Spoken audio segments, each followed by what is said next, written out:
it may have been the greatest impact in terms of betting and horse racing ever. Leona, you know those really good looking fellas that don't even have to try and they still win? That's my bite. Yeah. Belvano was exquisite too. Credit to Carberry. Not for me, because I was second. Exquisite. Hello and welcome to Inside Track, the debate brought to you by William Hill. My name is Leona Mayer, and this week's episode we're going to be ranking some Cheltenham wow moments. Let's go with that. Joined by Barry Geraghty, Sir Anthony McCoy, and William Hill's New Ireland ambassador, Jane Mangan. We're going to start with, we're going to have Goshen unseating Jamie Moore in the Triumph in 2020.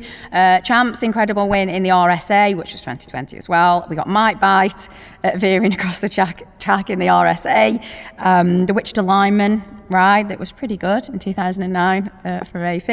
And then Harchibald's agonising defeat in the 2005 champion hurdle as well. Okay, we're ready.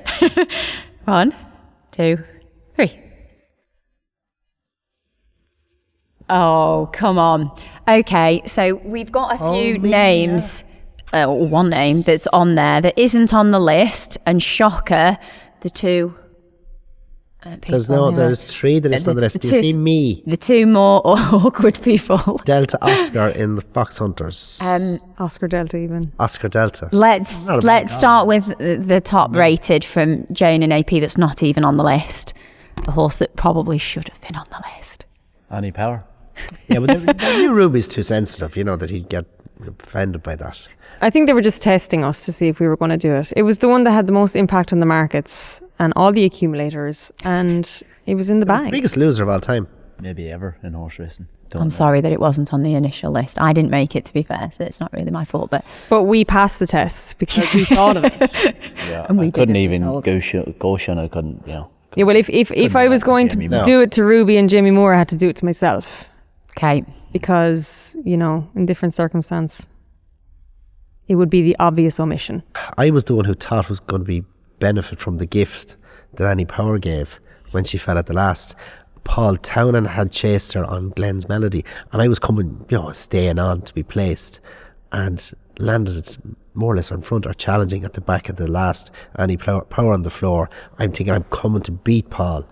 And next thing in the last 50 yards, he pulls out again, Glenn's Melody. So I went from being nowhere to winner back to second. So it was a bit of a mixed emotions there for about 25 seconds. But if you were to ask the man in the street about a horse at Cheltenham that obviously didn't win or whatever, what would it be? They'd all say Annie Power. Yeah. Everyone would say Annie Power because of the impact, the fact that they had, it was going for the 4-timer and everyone had done it in the accumulator. Literally everyone you speak to. So I think that had the greatest impact. I don't think it may have been the greatest impact in terms of betting and horse racing ever. You said it would have been huge for Hills for it to fall. It'd be like Constitution. The bookmakers. Don't, Jane. She was the biggest certainty. She was the biggest certainty. Coming to Aintree or to Cheltenham, you're looking for your couple of solid ones that you put in your accumulator, and you might put in a dodgy one to try and get the value up. Yeah. She was the anchor. She was the last one you put in the relay team. We're Cheltenham ready. Are you? Get a £5 free bet every day at Cheltenham. Okay. Let's go with Mike Bite next. You've gone top for Mike Bite. Jane's gone second. And me. Yeah, well, that was bizarre. So he ran in. They had into the crowd. Back out again. And he shouldn't have won, having done what he done. Yeah. There was some performance to do it. And the Harcy Beast had won the stairs hurdle in Liverpool the year before.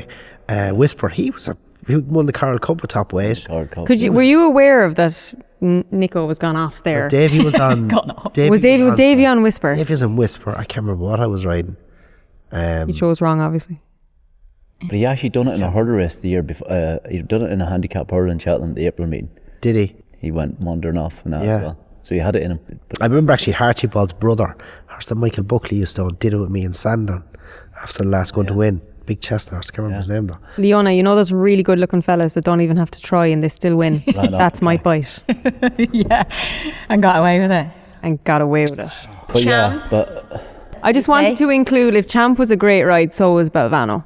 We're going to talk about Wichita Lineman in a minute, but Champ, I think Barry, you could relish a ride like that. He was always at least finding a bit for you. I know it was happening slow. And he beat 2 good horses, didn't he? Oh yeah, the form worked out well. Yeah. It was just one of those ones. But Bobsworth's Gold Cup was a little bit the same. You know, you kicked on. I didn't actually kick on enough, but he still walked in, so it didn't matter. Yeah, but what was that? Sir de Champ and Long Run. And I was outpaced, but then on Champ the same, outpaced by Manila, Indo and Allaho. And Allaho. And just saying, well, if I go with them, I have no chance. So I just have should to have realised that day. take I a would have punch. stayed the trip anyway. Yeah, well, He hasn't stayed a day in his life.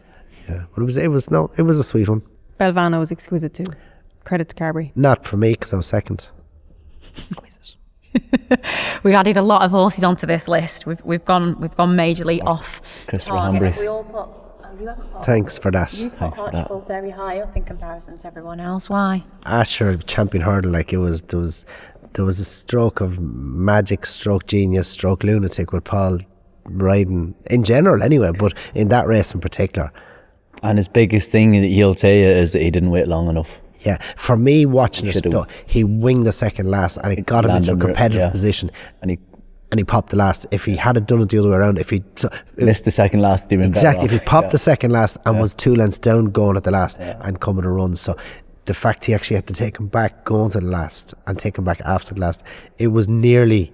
And I don't think it'll matter actually what I'd have done. That's the only thing that might have happened, is that if it had happened later and the other horses that have got added earlier and that have been, unfortunately for him, he was racing against Hardy Eustace and Brave Inca, 2 horses that had were iron. way more about him than he had. Yeah. They had more will to win. They were better. They were better horses as well than him. Yeah. That's the reality of But it was They were cinema. both better horses than him. It was theatre. As soon as you turn your board round, you said Archibald last because it's obvious and we knew it would happen. Explain that. Because a little bit like Mike Byte, and you knew his mental tendencies, we knew the way Harchibald was going to be ridden. We knew what his rivals were like and that they were tough as teak. I didn't expect Paul Carberry to be hitting the front anywhere inside the last 50 or 20 yards anyway. And I didn't expect him to find an awful lot off the bridle. So It was not. You weren't It shocked? wasn't a big shock for you. it wasn't, but it was majesty to watch it, and we still debate it, and that's why we're talking about it, because it was magic. But Hardy Eustace was the best horse in the day. And they were better. They wanted it more. They just had more about them. They were better horses. That's the long and the short of it. They were not only tougher, but they were better. They were actually. I know that you have all the ability in the world and all that, but you got to go through with it. Like Hardy Eustace won at Sun Alliance hurling, 2 champion hurdles, and Yeah. you know what I mean. They were proper stairs. Yeah, and Brave He Inca wasn't a was- proper stair. Like, he won a Christmas hurdle in Kempton. He was barely really got 2 good. miles. I beat him I'd with Straw say- Bear in a Christmas hurdle in Kempton, who was like wouldn't have got in Yeah. 2 furlongs of Brave Inca and Yeah, Hardy okay. Eustace. Yeah.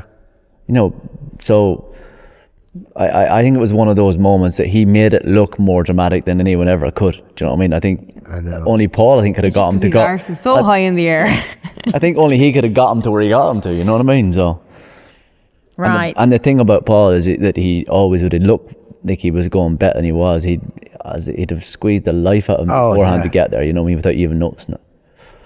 You've put Wichita Lineman a lot higher than I thought you would. I just thought, you know what? Because you don't take any credit for anything. No, do you know what? And do you know, I don't deserve any credit for it either, because the horse couldn't have went any faster anyway. So it's just the fact that he kept going, and there was loads of, you know, I don't even know where I put him there, to be honest. Could have put him. It was either him or Champ.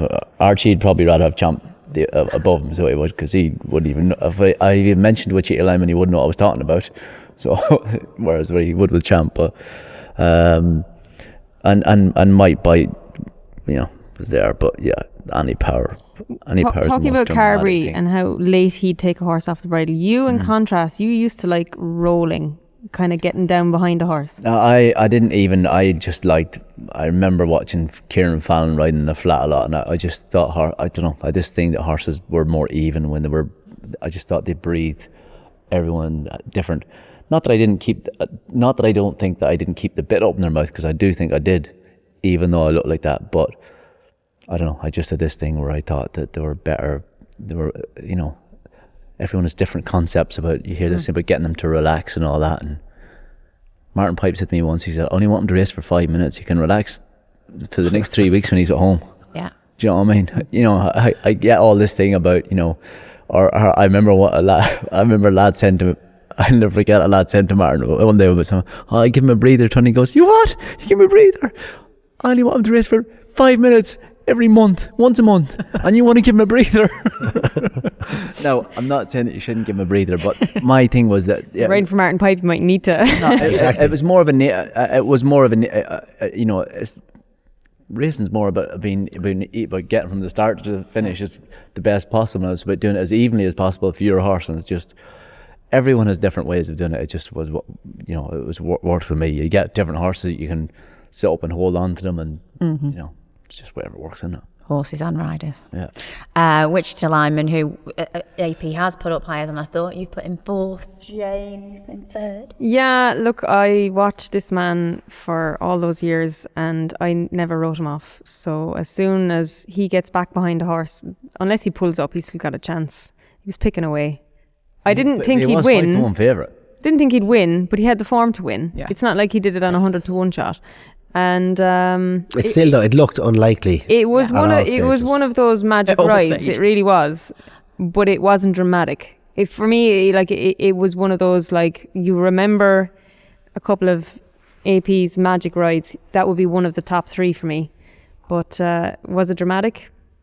Not really. You put Goshen right at the bottom. Yeah, well, it was dramatic, but dramatic for the wrong reasons. So it's not one I'd celebrate for Jamie's sake, especially. It was a tough day, tough for him, and that could happen to anyone. You saw Shishkin in the King George, similar thing. It's only when you go home and analyse it, or when you look at it really close and you see how he stood in himself. Yeah. How much that. What's the chances of this happening? That reaction of a horse going from that speed. Yeah, he's going Just thinking 35 you're- mile an hour to 0. And if you listen to Jamie talk about it, he's actually he says that he can picture himself landing. He's landed perfectly and all that, and he's going to win. Yeah. And the next thing it's like, and the same as you said with Shishkin in the King George. It's like No chance. it's the fact that it happens that 2 seconds after you think you're landing. If it happened 2 weeks ago and before that in Taunton or someplace, he'd never give a damn. But It would for never it to happen happen in on the Hereford, day would it happened was a The tough fact that one. he was going to win. Oh yeah. We haven't been able to agree on our Cheltenham wow moment here then. Can you decide? Can you choose one of these? Have you got one of your own? Would yours be Annie Power? Let us know in the comments. Thanks for watching Inside Track The Debate. If you'd like to watch any of our previous episodes, you can look for them on screen. This show was brought to you by William Hill, 18+. Please do gamble responsibly.